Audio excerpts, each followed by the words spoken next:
Well, so legally, I can marry your daughter. Your move? What are you kidding? I was doing that before I knew you.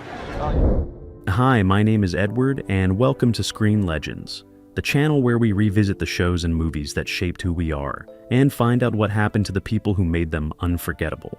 Now, if you're anything like me, you already know that Seinfeld is not just a TV show. It is a cultural institution, a comedy masterpiece, and honestly, one of the greatest things to ever happen to television. But here's what I want to know today. Where are the incredible actors who brought this legendary series to life? And just how much have they changed? Trust me, by the time we get to the end of this video, you are going to be absolutely stunned. Jerry Seinfeld. Jerry Seinfeld.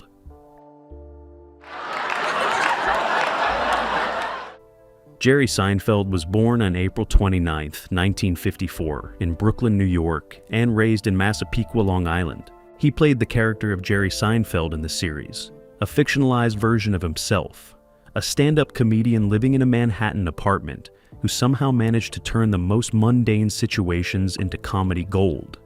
When the show premiered in 1989, Jerry was just 35 years old, sharp-eyed, quick-witted, and absolutely magnetic on screen. Now, what I personally love about Jerry's character, and this is something I don't think gets talked about enough, is how perfectly ordinary he was written. He wasn't a hero. He wasn't even particularly likable half the time. He was just a guy, a slightly neurotic, impossibly observational guy who found humor in everything from soup to parking spots to the proper way to say hello on the street. And that relatability is exactly why the show works so well. Jerry Seinfeld, of course, didn't just survive after the show ended in 1998. He absolutely thrived. He returned to his first love, stand-up comedy, and has never really stopped. His Netflix special, 23 Hours to Kill from 2020, reminded the world that his comedic timing is as sharp as ever. And in 2024, he made his feature film directorial debut with Unfrosted, a quirky comedy about the invention of the Pop-Tart. I'll be honest, when I first heard that premise, I laughed. And then I watched it and laughed even harder. Only Jerry Seinfeld could make a movie about breakfast pastries feel like a cultural event. In his personal life, Jerry has been married to author and philanthropist Jessica Sklar since 1999. They have 3 children together, Sasha, Julian, and Shepard. The family is based in New York, and by all accounts, Jerry has built a life as rich and full as anyone could imagine. He is also famously passionate about cars, amassing one of the most incredible private collections in the world. In 2026, Jerry Seinfeld is 71 years old, still performing stand-up, still razor sharp, and still absolutely the guy you'd want to be stuck on a delayed flight with.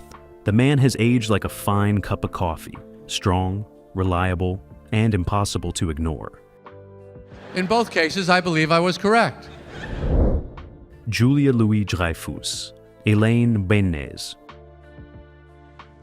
And those who don't can go. Julia Louis-Dreyfus was born on January 13, 1961, in New York City, into a family of considerable privilege. Her father, Gerard Louis-Dreyfus, was a billionaire businessman. But what Julia built for herself, she built entirely on her own talent. She played the character Elaine Benes in the series, Jerry's ex-girlfriend turned best friend, when she was just 28 years old in 1989. Elaine was bold, funny, opinionated, and completely unwilling to be anyone's sidekick. And Julia brought her to life with a comedic brilliance that I personally believe is still unmatched by any actress in the history of television. I'll say it plainly. Elaine Benes is the greatest female comedic character ever written for television. And without Julia Louis-Dreyfus, she simply does not exist in the way that we know and love her. Those physical comedy moments, the dancing, the shoves, the wide-eyed disbelief. Julia did all of that with a precision that made it look effortless. It was anything but. After Seinfeld ended, Julia went on to a career that most actors could only dream of. She starred in The New Adventures of Old Christine, won a Primetime Emmy for it, and then went on to headline Veep as Vice President Selena Meyer, a role that earned her an almost incomprehensible 6 consecutive Emmy Awards for Outstanding Lead Actress in a Comedy Series. 6 in a row. I spent 3 hours researching this one detail because I genuinely could not believe it was true, and I had to go verify it for myself. No actor in Emmy history had ever done that before Julia. And then, in September 2017, Julia made a deeply personal announcement that shook her fans across the world. She revealed that she had been diagnosed with breast cancer, posting on social media with characteristic grace and humor, noting that the diagnosis came just one day after she had won yet another Emmy. She underwent treatment, faced the illness with remarkable courage and openness, and by 2018, she had been declared cancer-free. Her comeback to Veep and her final season performance left audiences and critics in awe. In her personal life, Julia has been married to writer and actor Brad Hall since 1987. They have 2 sons, Henry and Charles. The family is close-knit and fiercely private, which is, frankly, a breath of fresh air in Hollywood. In 2026, Julia Louis-Dreyfus is 65 years old, luminous as ever, and continuing to be one of the most respected and beloved figures in the entertainment industry. She is, without any question, a legend. Jason Alexander, George Costanza Asin. Well, so legally, I could marry your daughter. Alexander was born J. Scott Greenspan on September 23, 1959, in Newark, New Jersey. He played the character George Costanza in the series, Jerry's neurotic, insecure, perpetually unemployed best friend, when he was 30 years old in 1989. And here is something that blows my mind every time I think about it. George Costanza is widely considered one of the greatest comedic characters in the history of American television. And Jason Alexander made him sympathetic. That takes extraordinary skill, because on paper, George is kind of a disaster of a human being. What I personally think is the most underrated part of Jason Alexander's performance, and most people genuinely gloss over this, is his physical work. The way he carried George's body, the slumped shoulders, the exasperated hand gestures, the way his face could convey shame and indignation simultaneously. It was a masterclass in character acting, disguised as broad comedy. I've told this to friends who aren't even Seinfeld fans, and every single one of them stops and goes back to watch with fresh eyes. Jason came to Seinfeld fresh off a Tony Award for Best Actor in a musical for Jerome Robbins' Broadway in 1989, a fact that surprises many people who only know him as George. After the show ended, he had a varied career in theater, film, and television, always working, always bringing his considerable talent to whatever project he took on. He's been particularly active on Broadway, returning to his theatrical roots in productions that reminded the world he is a deeply skilled dramatic actor, in addition to being a comedic genius. In his personal life, Jason has been married to Dina Title since 1982. They have 2 children, Gabriel and Noah. He has spoken openly over the years about his personal struggles and growth, and there is a warmth and self-awareness about him in interviews that makes him genuinely impossible not to like. In 2026, Jason Alexander is 66 years old, active in both stage and screen work, and still one of the most recognizable and beloved faces from the golden age of American sitcoms.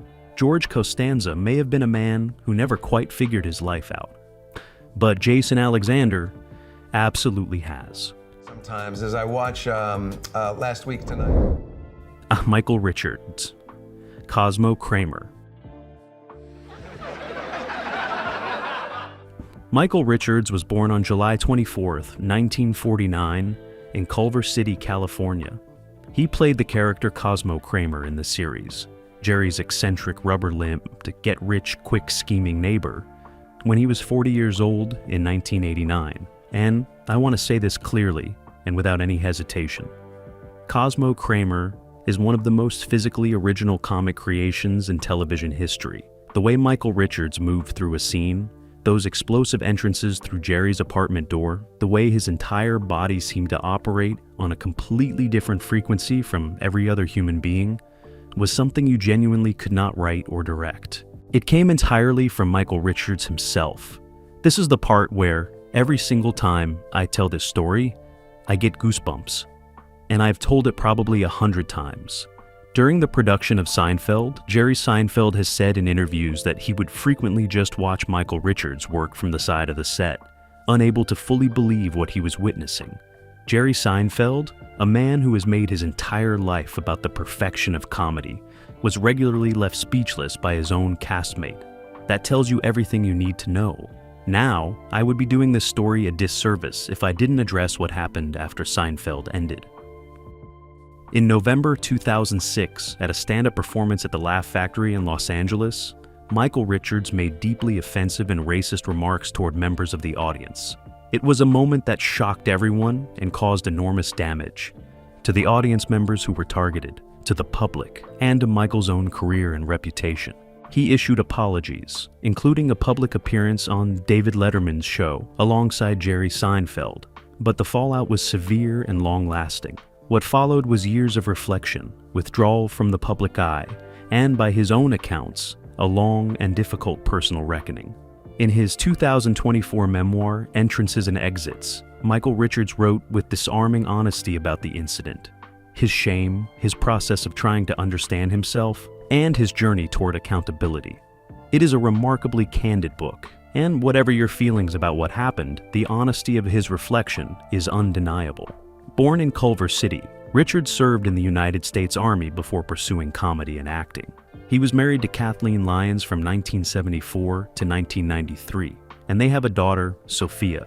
He later had a son, Antonio, with artist Beth Skip, whom he married in 2010. In 2026, Michael Richards is 76 years old.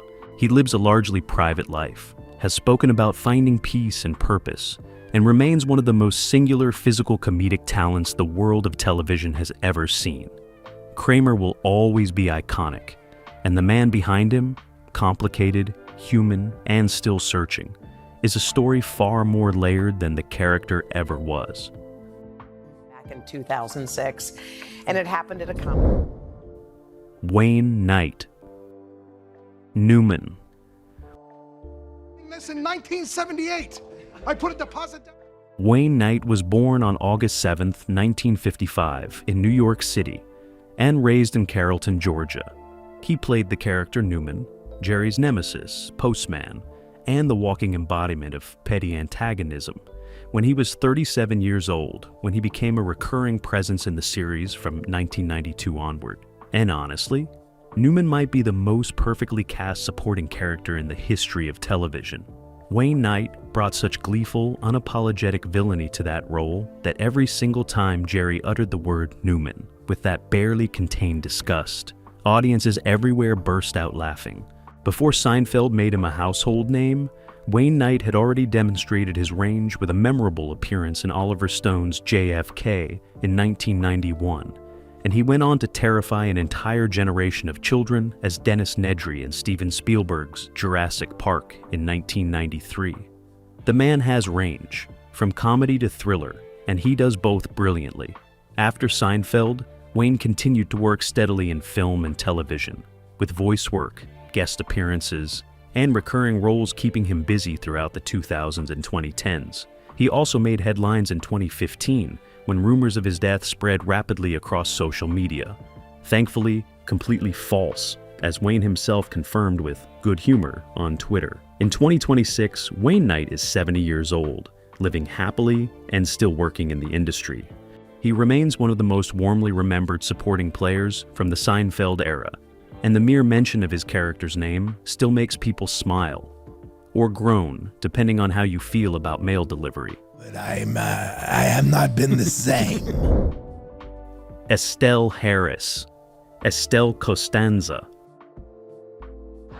Don't upset me, I can't cry! Estelle Harris was born on April 4th, 1928, in New York City.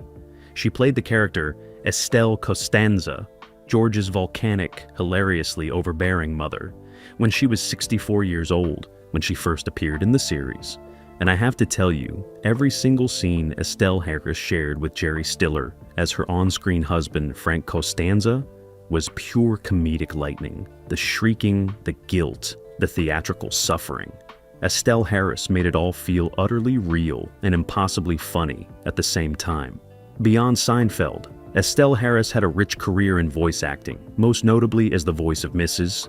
Potato Head in Pixar's beloved Toy Story franchise, a role that introduced her to an entirely new generation of fans who may have never seen a single episode of Seinfeld. Sadly, on April 2nd, 2022, Estelle Harris passed away at the age of 93, just 2 days before what would have been her 94th birthday, at a care facility in Palm Desert, California. The news was a genuine gut punch for Seinfeld fans everywhere, myself included. I actually called my mom after learning this because she had grown up watching Estelle Harris and just loved her. And we ended up on the phone for almost an hour just sharing our favorite Estelle moments. That is the kind of impact a truly great performer has on people. Rest in peace, Estelle. The Costanza household has never been the same without you. Jerry Stiller. Frank Costanza. Blood pressure gets too high. The man on the tape tells me to say. Jerry Stiller was born on June 8, 1927, in Brooklyn, New York. He played the iconic character Frank Costanza, George's equally volatile, deeply passionate, and absolutely magnificent father. When he was 66 years old, when he joined the series as a recurring character in 1993. Jerry Stiller took a role that could easily have been a simple background figure and turned it into one of the most beloved characters the show ever produced. The invention of Festivus alone, Frank Costanza's secular holiday for the rest of us, is a contribution to American cultural life that I do not think gets nearly enough recognition.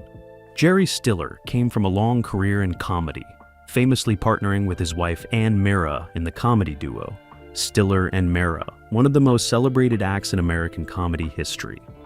He was also, of course, the father of actor Ben Stiller, which makes the Stiller family quite possibly the most talented comedy dynasty in show business.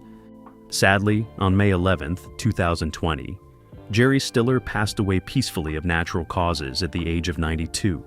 His son Ben announced the news on social media, writing that his father was a great dad and grandfather and the most dedicated husband to Anne for about 62 years. It was a beautiful send-off for a man who spent his entire life making other people laugh. In 2026, Jerry Stiller is no longer with us, but Frank Costanza lives forever, and Festivus. Festivus lives on every December 23rd, celebrated by millions of people who raise in aluminum poles and air their grievances. That, my friends, is a legacy. Liz Sheridan, Helen Seinfeld. Liz Sheridan was born on April 10, 1929, in Rye, New York. She played the character Helen Seinfeld, Jerry's sweet, proud, and endlessly enthusiastic mother, when she was 60 years old when the series began in 1989. What I always loved about Helen Seinfeld as a character is that she was the one person on the entire show who believed in Jerry unconditionally and completely, which made her both a source of warmth and, in the hands of great writers, a source of extraordinary comedy. Liz Sheridan had a rich and fascinating personal history before Seinfeld ever came along. In her memoir, Dizzy and Jimmy, she wrote about a romantic relationship she had with a young James Dean before he became famous, a detail that adds a remarkable chapter to an already remarkable life. Sadly, on April 15, 2022, just 13 days after the passing of her on-screen friend Estelle Harris, Liz Sheridan passed away at the age of 93. Losing both Estelle Harris and Liz Sheridan within 2 weeks of each other in the spring of 2022 was a deeply painful moment for the Seinfeld community and a reminder of just how much time has passed since those bright, brilliant days on the set at NBC Studios. She was a gentle, talented woman, and Helen Seinfeld was a character full of her warmth. We miss her. Patrick Warburton, David Puddy. Your move? What are you kidding? I was doing that before I knew you. Patrick Warburton was born on November 14, 1964, in Paterson, New Jersey. He played the character David Puddy, Elaine's on-again, off-again boyfriend, the blank-faced, face-painting, high-fiving auto mechanic, when he was in his late 20s and early 30s during his appearances throughout the series.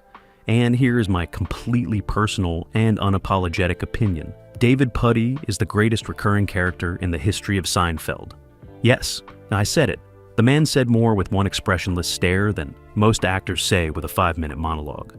Yeah, that's right. Delivered in that perfect deadpan voice. Absolute comedy perfection. Patrick Warburton has had a wonderfully busy career since Seinfeld, perhaps most famously voicing the lovably dim Kronk in Disney's The Emperor's New Groove, and Joe Swanson in the long-running animated series Family Guy. His deep, authoritative voice has made him one of the most in-demand voice actors in the business, and he has the rare gift of being able to make anything, any line, any situation, funny simply by virtue of how he delivers it. In his personal life, Patrick married Kathy Jennings in 1991, and they have 4 children together. By all accounts, he is a devoted family man and someone who takes his faith seriously, which sits in rather charming contrast to the magnificent blankness of David Puddy. In 2026, Patrick Warburton is 61 years old, actively working and still one of the most instantly recognizable voices and faces from the Seinfeld universe. If you close your eyes right now and hear someone saying, "We're back, baby," that's him, and it always will be. Find characters or possibilities that they would like. And there you have it, folks. The cast of Seinfeld, then and now, in 2026. What a journey it has been to revisit these extraordinary people and the characters they brought to life for 9 seasons and 180 episodes of pure, unfiltered, hilarious genius. Some of them are still out there, working, thriving, and continuing to make us smile. Others we have lost, and those losses are real, and they deserve to be honored. I want to be honest with you about something. When I sat down to research and write this video, I went down such a deep rabbit hole on the personal lives and post-show careers of this cast that my wife had to physically take my laptop away from me at midnight. There is just so much richness there, so much humanity behind the characters that we love, and I genuinely hope this video did justice to all of them. Seinfeld is, was, and always will be one of the most exceptional television series of all time. The fact that we are still here in 2026, nearly 40 years after it first aired, talking about Jerry, George, Elaine, Kramer, Newman, and the rest of them, says everything about the power of great storytelling and unforgettable performance. Now I want to hear from you. Who is your favorite character from Seinfeld? Is it the neurotic genius of George Costanza, the unstoppable force of nature that is Kramer, the magnificent Elaine, or maybe, and I would completely understand this, it's Newman? Leave your thoughts in the comments section below. I read every single one of them, and I genuinely love hearing from this community. And if you enjoyed this video, please hit that like button, subscribe to Screen Legends, and turn on that bell notification so you never miss a new upload. There is so much more where this came from, and I promise you, the stories we have coming up next are going to absolutely blow you away. Thank you for being here. My name is Edward. This is Screen Legends, and I'll see you in the next one.